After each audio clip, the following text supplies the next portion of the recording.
Now look at you walking in here looking all pretty and angry and mean and good. I know you didn't get your hair done so you could just sit down and just sit still. Hey, we trying to have a good time tonight. Let's go, baby. Let's go, baby. It's my birthday. No, it's not. But I still look good, though. How come? Ow. I bet you want an autograph for you and your fans. Gotta do it in the penthouse. That's why I keep my pen. What you can't dance, ain't got rhythm. What you got a man? I don't see you with him. Put your phone down, let's get it. Forget your Instagram and your Twitter. Got me like, whoa, wait a minute. You need to take a minute. Loosen them shoulders up, pull it up, let's work. Throw some perm on your attitude. Girl, you gotta relax. Ooh. Let me show you what you got to do. You gotta lay it back. Well, hello there. DJ Lowell here. It's been a while. We're on a little bit of a break. Hopefully you guys are all doing fantastic. It's good to see your beautiful faces. Oh, apparently I missed the memo. COVID is all over. It's great. No, it's not. So let's talk about a couple things. I'm here at the craft beer store. We just finished our open mic we do every Saturday from 4 to 6 called Saturday Shenanigans. I need to learn how to look at the camera. I was in a comedy competition the other day and I realized that I didn't win the comedy competition. My material was great because I'm brilliant, because I'm awesome, and the feedback was I wasn't looking at the camera. What I didn't realize was I have 3 screens in my little place of where I'm filming, and one screen to the right is where the camera is, and the audience was on the screen to the left, and I'm looking at the audience, but I'm not looking at the camera, I'm looking at the audience. So today I learned something. When you're done learning, you're pretty much done. Alright, so here's a couple things. Today's Black First is brought to you by the Roy Smith Law Firm, where the choice is Royce. Love you, Royce. Oh, I had it written down there. I was ready to go. Today's Black First is brought to you by the Roy Smith Law Firm. Today's episode is brought to you by Mifflin Street Cuts, where you can get a Center City cut for a South Philly price. Good job. Today's Black First is 1963, Arthur Ashe. Arthur Ashe was the first black named, I don't know why you call him black named to the American Davis Cup team in 1963. In 1961, the year he won the USLTA, ooh, that's a lot of vowels right there, junior indoor title, another first. So we should let everyone know that we're talking about tennis here because they didn't really get into that yet. Another first. He had been named the first black of the United States Junior Davis Cup team. Again, that's tennis. In 1968, he became the first black man to win a major tennis title. Now we're talking about tennis. The National Men's Singles in the United States Lawn Tennis Association Open Tournament at Forest Hill. He became the first black man to win the singles title at Wimbledon, Go Arthur, in 1975. In 1983, Ashe received a contract to produce the first complete book on blacks in sports. That's interesting because Keyshawn Johnson is coming out with a book called The Forgotten First, which is about all the first black players for the NFL. We always talk about Jackie Robinson. Everyone knows Jackie Robinson broke the color barrier in baseball, but there were a lot of first blacks that played in the NFL as well. I'm getting heavy in the blackness on this episode. At Forest Lewis Lawn Tennis Association Open Tournament in Forest Hill, he became the first black man to win a singles title at Wimbledon in 1975. In 1983, Ashe received a contract to produce the first complete book on blacks in sports. The book was called A Hard Road to Glory. He was the first black man inducted to the International Tennis Hall of Fame in 1985. Ashe was stricken by a major heart attack in 1979. That's the year I was born. And retired from tennis in 1980. Wow.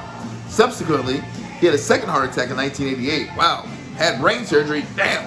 And in 1993, Ashe died of AIDS. Yeah. Good God. This man had a hard life. Talk about trailblazers. Jesus. Acquired through a blood transfusion. It wasn't because he was doing other dudes. He had a blood transfusion and he got AIDS. Everyone understand that. It wasn't because he was getting it in. It wasn't because he was on the low. Because his tennis score was above than that. It wasn't below than that. Okay. He got he had a blood transfusion. That's just an interesting story. Everyone thinks that AIDS was, at that time they thought AIDS, you were gay. So you had a blood transfusion, you got AIDS through that. In 1993, President Bill Clinton, there's a good show on FX called Impeachment, American Crime Story, check it out. 1993, Bill Clinton did some good things. 1993, President Bill Clinton honored him posthumously with the Presidential Medal of Freedom. I always have that word in Worcestershire sauce will get me every single time. That's your Black First. brought to you by the Roy Smith Law Firm, because black don't crack. Tell your friends about that. Okay, word of the day is brought to you by Bagel Place. Ringo, love you. Bagel Place. I got 2 of them today. These are awesome. I should take my glasses off again. Despondent. Extremely depressed. A lot of us can relate to this. We have mental health issues. I've been despondent before. Extremely distressed, full of despair. The cook became despondent when the wedding cake exploded 15 minutes before the reception. After the death of his wife, the man was despondent for many months. The team fell into despondency after losing the state championship by a single point. Despondent. Brought to you by the Bagel Place. I got another one for you.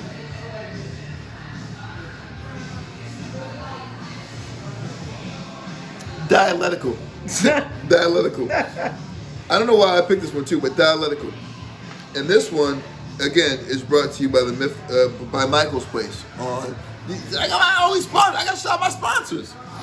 Dialectical. Relating to discussions, relating to the rules and methods of reasoning, approaching the truth in the middle of exposing extremes. The game of 20 questions is dialectical, in that the participants attempt to narrow down a chosen object by asking a series of even more specific questions. The noun is dialectics. Dialectical. There you go. There's your word of the day. Here's your black first. And we're going to go with the quote of the day, which is brought to you by the Israeli Krav Maga, which is in Cherry Hill, one of my first sponsors. And I truly believe in this. We said this at the end of the episode.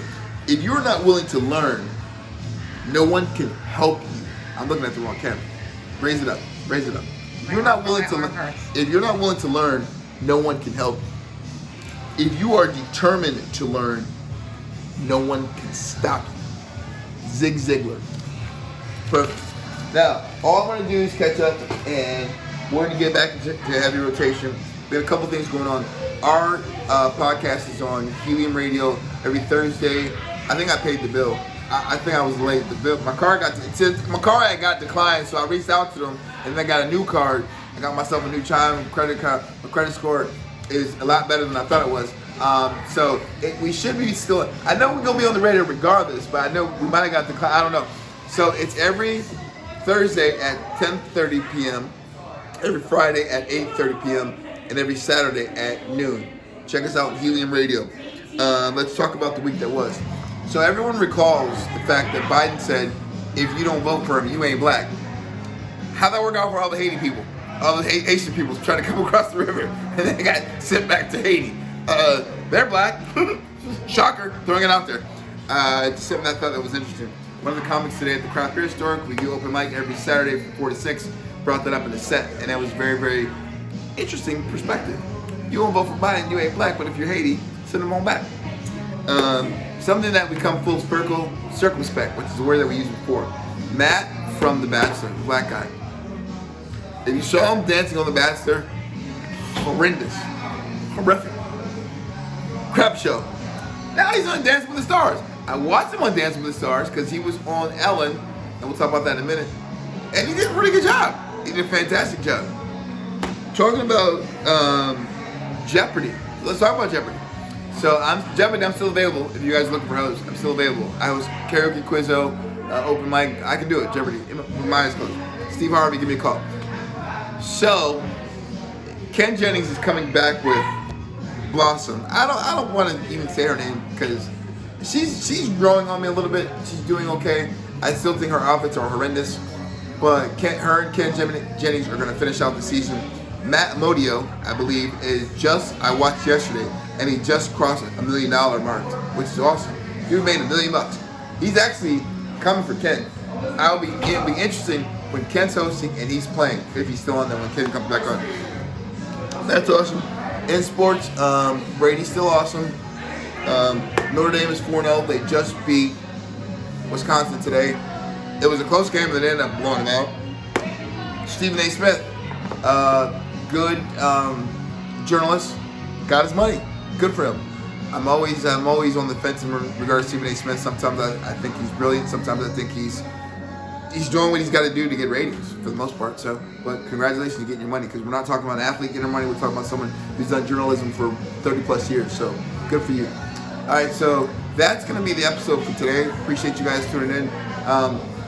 We will be here between two perms, place for learning laughter. If there's a topic of concern, it'll be discussed between two perms. Life is short, everyone. Lost a lot of people through COVID. Lost a lot of people, you know. There's a girl. I don't know her name, but my producer will fix this up and put her name on there. She went hiking with her boyfriend. I think his last name is Laundry, something like that. I'm going off the top right now. They went traveling, and she's gone. Found the remains of her body. He's on the run. That's effed up. If you didn't do anything, show your face. Life is short. Hug the ones that you love. Tomorrow's promised to nobody. Live. Love. Hug the people that you love. Go out. When I say live, go Rocky Mountain climbing. I was skydiving. I was, you know, it's a Toby Keith song. No, it's a Tim McGraw song. It's just saying that, like, in his early 40s, like, his father passed away, and go out and, like, live life to the fullest. Go skydiving, Rocky Mountain climbing, do those things. Love. We talked about that. Learn. Like I said today, I was trying to give you guys the word of the day. When you're done learning, you're pretty much done. I'm always learning. Always trying to make myself put another wrinkle in my brain. And laugh. Like, laugh as hard as you can every day. Life is short. We can get into a mental health situation where we want to get balled up, be depressed, and we feel like the weight of the world is on our shoulders. Laugh as much as you can. And something that's interesting that I want to share with you guys before we go. Today, someone said they were living a nightmare. And I'll say this. I was in a challenging situation today. And it was brought up that living a nightmare. Let me tell you what living a nightmare is. Living a nightmare is fleeing your country because it's war-torn, because there's a new government taking over that's going to make you feel extremely uncomfortable, that might want to cut your head off because you're a woman, that might want to, you know, change your lifestyle simply because of one religion versus another religion. Imagine leaving a country, finally getting to a country where you think you're going to be accepted and life is going to be great. And then you got to sit under a bridge and you have to wonder where your next meal is coming from. You got to wonder where you can take a poop, how you can wipe your butt, how you can comb your hair, how you can take a shower, where you're going to get food to eat. And you're sitting there living under a bridge, understanding, am I going to get into this country? Am I going to get sent back to my country? That, ladies and gentlemen, is living a nightmare. When I say live, love, learn, laugh, life is short. We go through things, and we talk about this mental health situation, we go through things. There are people out there in this world that are challenged with something far, far greater than the fact that your boyfriend broke up with you, greater than the fact that you lost your job, greater than the fact that you lost your fantasy football team. Not funny. I did fantasy football for the first time this year, and I don't even know how the thing works. I'm DJ Lowell. You guys have been fantastic. We'll see you at another Between the Two Perms broadcast. That's it. One take.